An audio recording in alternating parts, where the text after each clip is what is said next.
नमस्कार मित्रों, महादेव का फलित ज्योतिष शास्त्र में आपका स्वागत है। आज के टॉपिक में हम चर्चा करने जा रहे हैं वैदिक ज्योतिष के अंतर्गत जन्म कुंडली में घटित होने वाले अन्य विभिन्न राजयोगों के अंतर्गत आज कामनी योग व अमृक योग पर हम चर्चा करने जा रहे हैं। इसी टॉपिक पर आज हम चर्चा करेंगे। टॉपिक पर चर्चा करने से पहले मैं आपको बता देना चाहता हूँ कि यदि आप मेरे चैनल पर नए दर्शक हो ना, तो कृपया चैनल को सब्सक्राइब जरूर कर लीजिए। साथ में घंटी के बटन को दबा दीजिएगा ताकि मैं जो भी नया वीडियो अपलोड करूं उसका नोटिफिकेशन सबसे पहले आपके पास पहुंच जाए।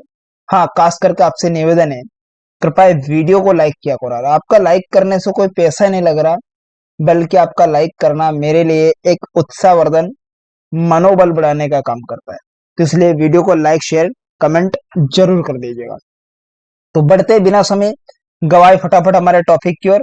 जैसे कि आप स्क्रीन पर देख पा रहे होंगे, ऑलरेडी आप थंबनेल में देख ही चुके होंगे। तो सबसे पहले हम कामनी योग पर चर्चा कर लेते हैं। कामनी योग का निर्माण कुंडली में कब और किन ग्रहों से और किस स्थिति में मिलकर इस योग का निर्माण होता है। तो यहां पर हम परिभाषा को देख लेते हैं कि यदि जन्म कुंडली में दूसरे भाव में बृहस्पति हो, जन्म कुंडली के धन भाव में अर्थात दूसरे घर में, लगन से दूसरे घर में गुरुदेव बैठे हो, चौथे भाव में शुक्रदेव की स्थिति हो, चतुर्थ भाव में जन्म कुंडली का चौथा घर, माता के घर में शुक्रदेव विराजमान हो। नेक्स्ट पोजीशन क्या होना चाहिए कि सातवें भाव में चंद्रमा की स्थिति होना चाहिए, सप्तम भाव में पत्नी के घर में जया जिससे बोला जाता है उस भाव को, दसम भाव में मंगल देव की कंडीशन होना चाहिए, 10वें घर में मंगल देव बैठे होना चाहिए, वह लग्नेश शुभ ग्रह से युक्त हो। लग्नेश जो भी पहले घर में जो भी राशि आएगी उसके राशि अधिपति, उसके राशि के स्वामी,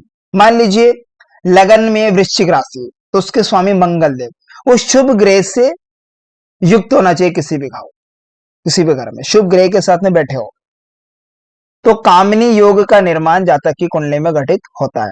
तो अब हम उदाहरणार्थ एक टेवे में इस योग का निर्माण कर लेते। जैसे कि आप स्क्रीन पर देख पा रहे, मान लीजिए यहां पर मैं कर्क लगने की कुंडली है, ठीक है, एंटी क्लॉक में राशियां फिल कर लेता हूं। अब आप स्क्रीन पर देख पा रहे हैं ये कर्क लगने की कुंडली है। अब कर्क लगने की कुंडली में इस योग का निर्माण करते हैं कामिनी योग। आप समझ गए कामिनी योग का होता है हर एक व्यक्ति को आकर्षित करना, मोह लेना, मोहित कर लेना। तो ये योग होता है कामिनी योग। तब इसमें क्या है, पोजिशन क्या है, परिभाषा अगर देखे तो जन्म कुंडली के दूसरे घर में बृहस्पति देव हो, तो यहां पर हम गुरुदेव को बिठा देते हैं, ठीक, परिभाषा के अकॉर्डिंग।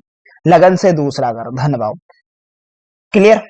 अब नेक्स्ट सिचुएशन क्या होना चाहिए, चौथे घर में शुक्र की कंडीशन होनी चाहिए। चौथे घर में जन्म कुंडली के चौथा घर, माता के घर में शुक्र की कंडीशन बनी होना चाहिए। जन्म कुंडली से चौथे घर में, लगन से चौथा घर जन्म कुंडली का होता है, माता के घर में शुक्रदेव विराजमान होना चाहिए। नेक्स्ट लगन से ठीक सातवें घर में, ठीक सामने एरो का चिन्ह याद, यहां पर चंद्रमा की स्थिति बना, तो यहां पर चंद्रमा बैठे हो, लगन से सातवें घर में चंद्रमा की स्थिति हो। जरूरी नहीं है यही लग्न हो, यही राशि हो, किसी भी लग्न में इस प्रकार से युति घटित होना चाहिए। नेक्स्ट कंडीशन 10वें घर में यहां पर मंगल देव की स्थिति होना चाहिए, लगन से 10वां घर, मंगल देव बैठे होना चाहिए। तथा लग्नेश, अब लग्न भाव के लॉर्ड कौन बनते हैं, चंद्रमा। किसी भी घर में हो, लग्नेश शुभ ग्रह के साथ में स्थित होना चाहिए। तो यहां पर मैं सूर्य देवता बिठा देता, तो क्या होंगे, शुभ ग्रह के साथ में यहां पर चंद्रमा बैठे। तो ये जन्म कुंडली में इस योग का निर्माण घटित होता है, अर्थात कामनी योग का निर्माण जातक की कुंडली में घटित हो जाता है। अब इस योग में जन्म लेने वाला व्यक्ति किस प्रकार का होगा, क्या फल होगा इस योग का, तो व्यक्ति दीर्घायु होता है, भाग्यशाली, भाग्य साथ देता है, घर में सुख शांति, रुपए पैसे सब कुछ की बरकत होगी, कार्य अच्छे से चलेगा। तो इस प्रकार से कुंडली में कामनी योग का निर्माण होता है। नेक्स्ट योग पर चर्चा कर लेते हैं, अमृक योग। अब अमृक योग का निर्माण कब और किन ग्रहों से मिलकर होता है, किस स्थिति में होता है, इस पर हम चर्चा कर लेते हैं। बात कर लेते हैं डेफिनेशन की, इसकी परिभाषा को देखते हैं। यदि कुंडली में सप्तमे, सातवें घर में जो राशि है उसके लॉर्ड, नौवें नौवें भाव में जो राशि होगी उसके लॉर्ड, दोनों जो प्लेनेट होंगे वह बली होने चाहिए।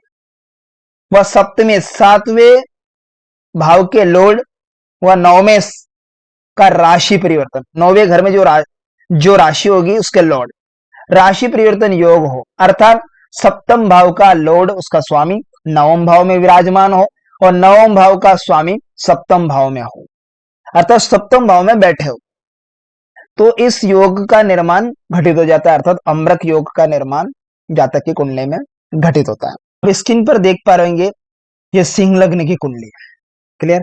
अब इसमें इस सिंह लग्न की कुंडली में हम अम्रक योग का निर्माण करके देखेंगे। अब परिभाषा क्या है, यदि सप्तमेश 9वें भाव में हो, 9वें सप्तम भाव में हो, उदाहरण के अनुसार यहां पर सप्तम भाव में लगन से ठीक 7वें घर में कौन सी राशि, कुंभ राशि। कौन सी राशि, कुंभ राशि।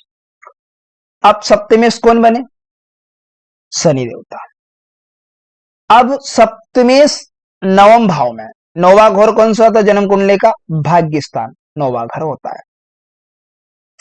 अब 9वें भाव में कौन सी राशि यहां पर देख पा रहेंगे, मेष राशि। मेष राशि के लॉर्ड कौन बनते हैं, मंगल देवता। अब मंगल देवता कुंभ राशि में बैठ गए, 7वें घर में बैठ गए, तो यहां पर मंगल देवता बैठ गए, क्लियर।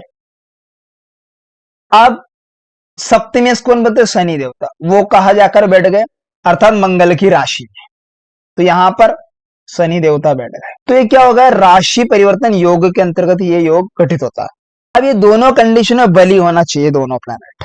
जरूरी नहीं है यही लगन हो, यही राशि हो, नंबर 7 में, अर्थात जन्म कुंडली के 7वें घर में, जन्म कुंडली के 9वें घर में, भाग्य स्थान में कोई सी भी राशि आ जाती है। वैदिक कुंडली में राशियां परिवर्तन होती रहती है, अर्थात कहने का मतलब है कि 7वें भाव में जो राशि उसके स्वामी 9वें घर में बैठ जाए, 9वें भाव में जो राशि उसके स्वामी 7वें घर में बैठ जाए, तो ये राशि परिवर्तन योग के अंतर्गत ये योग होता है।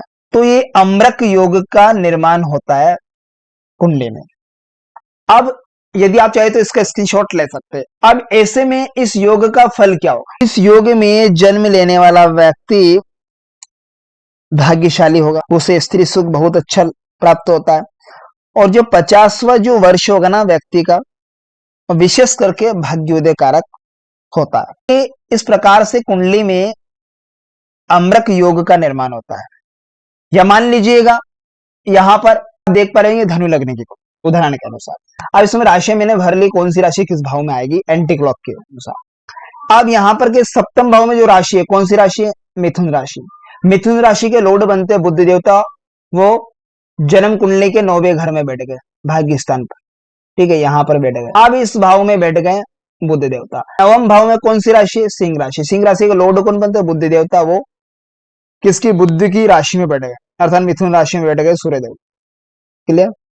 अब ऐसे में अम्रक योग का निर्माण हो जाता है, ऐसे राशि परिवर्तन योग भी। लेकिन इन दोनों ग्रहों का बली होना बेहद जरूरी, ये खास इंपॉर्टेंट पॉइंट है आपके लिए। तो यदि आप चाहे तो इसका स्क्रीनशॉट ले सकते हैं। तो आशा करता हूं आज का टॉपिक आपको बेहद ही इंटरेस्टिंग समझ में आएगा। तो मिलते हैं किसी नेक्स्ट वीडियो में, तब तक के लिए आप मुझे दीजिएगा इजाजत। नमस्कार मित्रों।